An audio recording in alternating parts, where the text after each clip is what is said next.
वाचतो उद्या, एवढे सगळे प्रीचिंग करणारे लोक आणि हा विपन्न अवस्थेमध्ये असणारा देवाचा सेवक, या सेवकाची प्रार्थना देवाच्या सिंहासनाला हलवेल आणि त्याच्या कंगाल अवस्थेमधनं त्याला बाहेर काढून देव त्याचे पुनर्बांधणी करणारे इतका गौरवशाली आमचा देव आहे. कंगाल अवस्थेमध्ये त्यानं प्रार्थना केली. म्हणून सर्वसामान्य परिस्थितीमध्ये जी धार्मिकता तुमच्याकडे, त्याचा विचार कधी करू नका.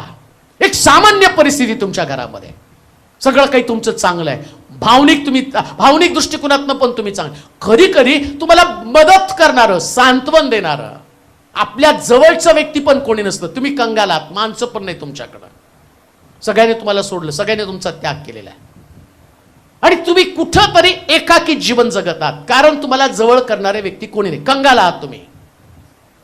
आणि लोक तुमची आठवण करत नाही, पण कोण आठवण करतो? देव.